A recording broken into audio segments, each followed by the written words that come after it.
自从张幼霞被捕之后，中南海内部出现了一种中共建政70多年来都极为罕见的一种观望状态。另外，根据多名接近中共军方的消息人士的独家披露，中央军委下达的多项行政与指挥性命令，在抵达战区一级后就遭到消极抵制，没有公开反对，也没有武装对抗，但是有的是无穷无尽的拖延、请示，还有沉默。为什么政治局委员在关键时刻选择集体观望？为什么习近平换不来军队的真实服从？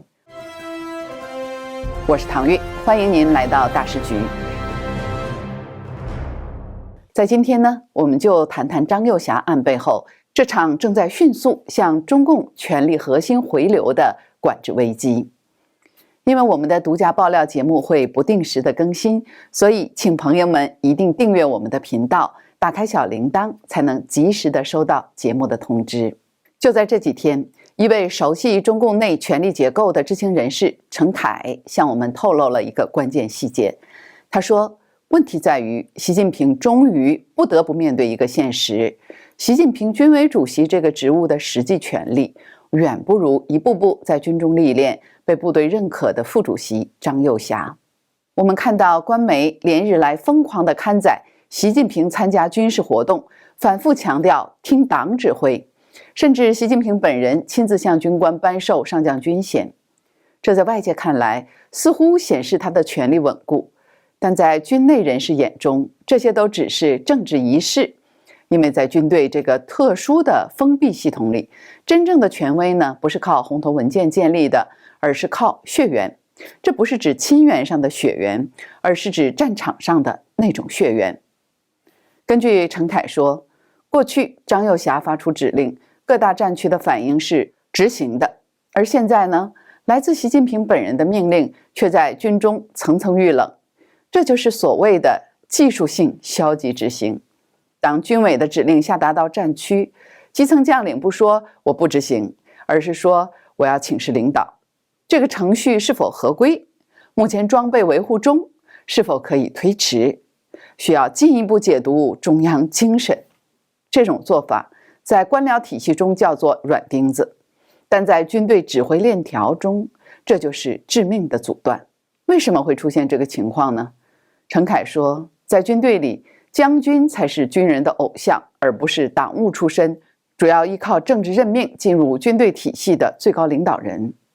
也就是说，在中共军队内部，真正被基层官兵认可和追随的，不是政治身份最高的人，而是具备实战履历、长期带兵，在军中说话算数的将领。其实我们看一下历史上也有类似的情况，比方说1976年，也就是四人帮倒台前夕，当时呢，张春桥也是中央军委副主席，职位极高，又是毛泽东的亲信。但当真正需要调动部队时，军队听谁的呢？他们听叶剑英的。为什么？因为叶剑英是开国元帅，他在军队里有着深厚的人脉网络，那是几十年生死与共换来的说话算数的威望。而张春桥他顶的只是一个空洞的政治头衔。当习近平抓了张幼霞，他以为是拔掉了一颗钉子，但殊不知他是切断了自己与军队之间那根最有效的传动轴，失去了这根轴，引擎转得再快，轮子也是不会动的。接下来呢，我们讲一讲中共中央政治局内部出现的一种极为罕见的氛围。这个细节让人感觉独裁的中共是气数将尽了，什么办法可能都救不回来了。那中共的气数要尽，我们自己呢，还是要补我们自己的元气的。接下来呢，给大家推荐一款产品，那就是深黄黑参系列3件套，它能够为我们补元气、补好运。这套产品是最适合用来做过年礼物的，一盒送全家，谁都能用得到。中青年忙碌需要补气，可以用参片；长辈日常调养可以用黑参精；全家团圆煲汤可以用整根的人参。过年自用，拜年送礼，回娘家见长辈都可以。原价是1058，新年组合价是940，输入我们大时局的优惠码，可以再打85折，最后只要799。好，我们接着回来讲中共中央政治局内部的权力回流问题。这种军队内部的僵局正在以惊人的速度向最高权力层回流。多个接近北京高层的消息源证实，围绕着张又侠事件，中共中央政治局内部出现了一种极为罕见的氛围，那就是集体观望。就是在张又侠、刘振利被处置的这段时间，政治局委员们刻意避免公开表态，既不站出来支持军委主席的雷霆手段，也不为被捕者辩护，他们更像是在看一场戏，一场胜负未分的戏码。有一位退休的老干部私下透露，这几天和老朋友吃饭，张口就是张又侠，闭口也离不开戏。大家都在看军队不听话这件事，政治局委员现在当然不会公开反对，还没有到那个阶段，但不配合是显而易见的。这种现象在中共政治运行中是极度危险的信号，这意味着军委主席负责制的政治权威正在实质性的削弱。如果中央始终说不清张又侠到底犯了什么罪，是政治立场问题还是贪腐问题，那么文官系统就不会轻易把赌注压在习近平这一边。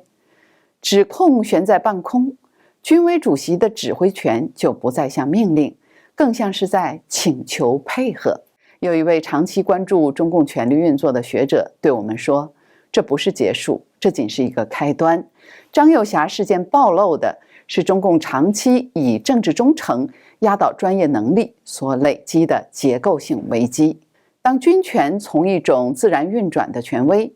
转化为需要不断表态、反复喊话才能维持的政治状态时，这个体制的最后一道保险其实已经熔断了。说到这儿呢，我也想请问我们的观众朋友一个问题：这种军队内部的软抵抗，如果持续下去，您认为结局会是什么呢？ A. 习近平被迫妥协，在军队人事上做出让步，换取表面稳定。 B. 爆发更激烈的清洗，甚至引发局部的武装冲突。 C. 这种僵局会长期化，最终导致中共政权从内部脆断。欢迎您在评论区留下您的选项，我们来看一看大家的普遍想法。如果说军队内的沉默是隐形的抵抗，那么官方舆论的突然变调就是公开的退却。请大家注意2个时间点。1月24日，解放军报是杀气腾腾，用了严重践踏、破坏军委主席负责制、危害党对军队绝对领导这样的定性。这是什么级别啊？这是反党集团的级别，是你死我活的政治路线斗争。但是仅仅过了1周，到1月31日，风向变了，不再点名具体对象，不再提政治指控，转而是大谈反腐败的光明前景。有北京文史学者彭先生就一针见血地指出说，这不是宣传技术的调整，这是权力推进受阻后的现实反应。为什么会变？我们的军事分析人士指出，是因为要把张又侠打成反党分子，需要在军内召开层层会议进行批判，肃清流毒。但现在的情况是，命令下不去，会议开不起来，甚至可能会在开会时遭遇反弹。如果不降调，继续高压，这根绷紧的弦就可能随时会断，导致矛盾会公开化，也就是我们开头说的，从隐形兵变变成公开对抗。所以我们看到了一个极为罕见的现象，中共最高层被迫吞回去自己说的话，从政治路线问题快速滑向腐败处理，这是在找台阶下，用贪腐这个筐来装抗命这个罪。这说明什么呢？说明习近平已经意识到，他无法在政治上彻底压服军队，只能用经济罪名来做个了结。张又侠之所以被视为是军中的明旗，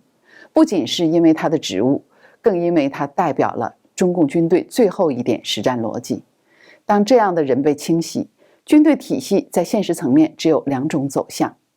要么指挥链条瓦解，部队变成一盘散沙，要么就是在极端情况下出现不可控的反噬。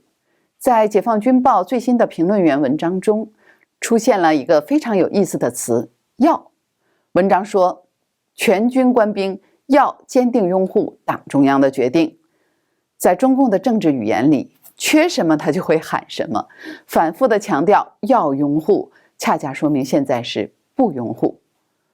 学者王相的判断令人深思，他说张幼霞事件不是终点，而是中共统治机器失去最后一道可靠支撑的开端。当党已经指挥不动枪杆子时，问题就不再是某个将领的存亡，而是整个集权体制必须要为此承担后果。军权正在从习近平手中滑落，变成一个充满不确定性的巨大的风险黑洞。现在的中南海呢，表面上是风平浪静，但红墙之内恐怕早已是惊涛骇浪。军队的沉默，政治局的观望，舆论的急转弯，这些碎片拼凑在一起，向我们展示了一个正在摇摇欲坠的权力金字塔。习近平赢了面子，现在却正在输掉里子，而这场关于军权的博弈也才刚刚开始。朋友们，如果您觉得我们今天的分析对您看清时局有所帮助，请您为我们的视频点赞、订阅大时局，并打开小铃铛。真正的内幕往往藏在细节里，我们的下期节目会继续为您揭秘。